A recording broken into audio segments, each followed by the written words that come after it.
नमस्कार, जय हिंद। मैं हूं कुशाल ठाकुर और आप देख रहे हैं इन फोकस। इन फोकस में आज हमारे स्टूडियो में एक ख़ास मेहमान है। ख़ास मेहमान मैं इसलिए कह रहा हूं कि आज के जो हमारे मेहमान हैं वो भारतीय जनता पार्टी से मीरा भाईंदर वार्ड क्रमांक 2 से 4 टर्म लगातार जीत कर आए हैं। सर, स्वागत है आपका इन फोकस स्टूडियो में। सीधे हम आते हैं क्योंकि अब आने वाले समय में नगर पालिका के इलेक्शंस होने जा रहे हैं। क्या लगता है आपको, किस तरह का माहौल चल रहा है इस करंट मीरा भाईंदर में इस इलेक्शन को लेकर? माहौल बहुत अच्छा चल रहा है। मीरा भाईंदर ही नहीं, पूरे विश्व में भारतीय जनता पार्टी का माहौल बहुत अच्छा चल रहा है। हमारे जो नेता हैं, हमारे यशस्वी प्रधानमंत्री नरेंद्र मोदी जी का जो विचार और उनके जो कर्म और उनका जो विश्वास है कि सबका साथ, सबका विकास, सबका प्रयास, सबका विश्वास, और भारतीय जनता पार्टी ने जो काम किया है, चाहे वो दिल्ली हो चाहे गली हो, भारतीय जनता पार्टी का जो हर कार्यकर्ता भारतीय जनता पार्टी के जो विचारों से प्रेरित है और लोगों के बीच में रह के काम कर रहा है। इस हिसाब से लोगों की बॉन्डिंग जो है भारतीय जनता पार्टी के कार्यकर्ता, नेता और जनता की बहुत अच्छी तरह से बनी हुई है। तो बहुत अच्छा चल रहा है, कोई गड़बड़ी नहीं है। सही कहा आपने, अच्छा तो चल रहा है। नेशनल लेवल पे जिस तरह से आप बता रहे हैं कि मोदी जी जो काम कर रहे हैं, नरेंद्र मोदी जी जो काम कर रहे हैं वो दिखाई दे रहा है। तो भारतीय जनता पार्टी अच्छा चल रहा है, ऐसे शायद लोगों के नज़र में नहीं दिखाई दे रहा है, क्योंकि यहाँ पे गुटबाजी, बयानबाजी, आपसी मतभेद सीधे सीधे लोगों के बीच में दिखाई दे रही है। भारतीय जनता पार्टी का अच्छा चल रहा है और कुछ लोगों को अपनी स्वार्थ की राजनीति करना है। तो जो आदमी अपने स्वार्थ में अंधा होता है उसको दूसरा कुछ नहीं दिखाई देता है, और जो स्वार्थ में अंधा रहता है वो खुद खड्डे में गिरेगा। तो ये जिसकी भी गुटबाजी है, जिनकी भी स्वार्थ की राजनीति है, वो उनको मुबारक। लेकिन आज जो जनता है, जो वोटर है, भारतीय जनता पार्टी के कमल को देख करके वोट देता है। भारतीय जनता पार्टी के शीर्ष नेता नरेंद्र मोदी जी, हमारे महाराष्ट्र के शीर्ष नेता देवेंद्र फडणवीस जी को देख करके वोट देता है। भारतीय जनता पार्टी के विचारों को देख के वोट देता है। भारतीय जनता पार्टी का जो विचार है कि सर्वप्रथम राष्ट्र फिर पार्टी अंत में स्वयं, उस विचार के चलते जो उस विचार को अंगीकृत करेगा तो जनता उसके साथ। जो उस विचार को अंगीकृत नहीं करेगा, पार्टी को नगण्य मानता है, खुद को ही सर्वोपरि मानता है, तो अपने आप पार्टी से और जनता से बाहर हो जाएगा। मगर फिर भी यहाँ पे जिस तरह से पिछले जब से जिला अध्यक्ष रवि व्यास जी को चुना गया है, उसके बाद ये काफ़ी अब तक सिर्फ बयानबाजी में कहा जाता था या ऑन कैमरा जब भी कहते थे तो कहते थे ऐसे कुछ नहीं है, कोई दो गुट नहीं है। मगर जब से जब नया जिला अध्यक्ष बनाया गया है तब से तो ये जो बयानबाजियाँ हैं वो बहुत ज़्यादा हो रही। अब लोग कैसे विश्वास करें? नगर पालिका के जो इलेक्शंस होता है वो जनरली इस तरह के देख के होता है कि आपका नगर सेवक आपके इलाके में क्या काम कर रहे हैं। हाँ।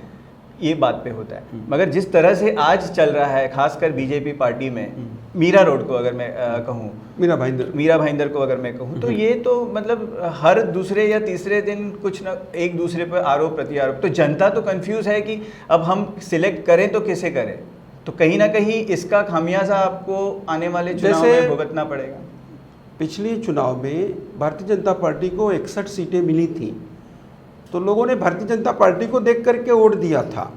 तो उसी तरह गुटबाजी है, जो है उसको नकारा नहीं जा सकता, क्योंकि अगर बीमारी है तो उसको देख करके उसका इलाज करना होगा।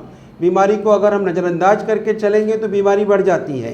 तो गुटबाजी है, लेकिन हमारे वरिष्ठ नेताओं का, देवेंद्र फडणवीस जी का, चंद्रकांत दादा पाटिल जी का प्रयास है कि बीमारी को दूर किया जाए और अच्छाई को साथ में लिया जाए, और चुनाव आते आते हो जाएगा। और अगर नहीं हुआ तो बीमारी अपने आप निकल जाएगी। लोगों का साथ निकल जाएगी या निकाला जाएगा? क्या बीमारी अपने आप निकल जाएगी। भारतीय जनता पार्टी जोड़ने में विश्वास रखती है, तोड़ने में विश्वास नहीं रखती है।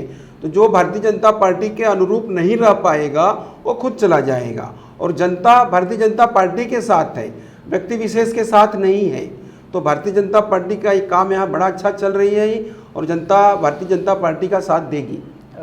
जिस तरह से महाराष्ट्र में सरकार जो है, कांग्रेस, शिवसेना, एनसीपी मिलकर एक महाआघाड़ी सरकार है, आने वाले अब तक खैर उस चीज़ में ये बात हुई नहीं है, बट आने वाले समय में अगर यहाँ पर भी एक साथ मिलकर वो चुनाव लड़ते हैं या पोस्ट चुनाव के अगर मेजॉरिटी के बेसिस पे वो सरकार बनाने के लिए कोशिश करेगी, क्या ये बीजेपी को यहाँ पे थोड़ा सा अपना सीट हिलते हुए दिखाई दे रहा है?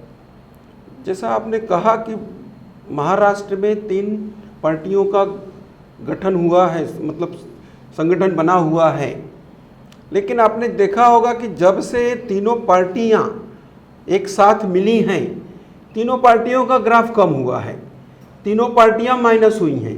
वही हाल मीरा भाईंदर में भी है, और माइनस माइनस प्लस नहीं होता है, माइनस माइनस माइनस माइनस ही रहेगा। तो वो भले तीनों हैं लेकिन तीनों माइनस हैं, और तीनों माइनस को जोड़ेंगे तो वो माइनस ही होगा। तो भारतीय जनता प्लस में है और वो माइनस ही रहेगी। ये प्लस को और प्लस करने के लिए हो सकता है कि आने वाले चुनाव में इलेक्शंस के बाद महान जो एमएनएस के ये पार्टी है उनके साथ कुछ गठबंधन करने का ऐसे सोच सकती है? देखिए, अगर ज़रूरत पड़े तो। मैं तो मीरा भाईंदर में एक छोटा सा कार्यकर्ता हूँ, किसके साथ गठबंधन होगा कि नहीं होगा हमारे पार्टी के वरिष्ठों का ये विचार है, उनका विषय है, वो इस पर निर्णय लेंगे। लेकिन भारतीय जनता पार्टी राष्ट्र हित को प्रथम मानती है, राष्ट्र को प्रथम मानती है। जो भी हमारे विचारों पे चलेगा वो हमारे साथ रहेगा। सर, 4 टर्म आप जीत कर आए हैं, आने वाले इलेक्शंस आ रहे हैं, 5वां टर्म आप अगर जीत कर आते हैं, एक काफ़ी सीनियर लेवल पे आपका ओहदा अभी भी है और आगे भी रहेगा। क्या वो महापौर के सीट के बारे में आप कभी ऐसे विचार आपके मन में आया है कि बीजेपी पार्टी अगर आती है? अब हम लोग पार्टी के कार्यकर्ता हैं, पार्टी का जो आदेश देती है उस हिसाब से अपना काम करते हैं।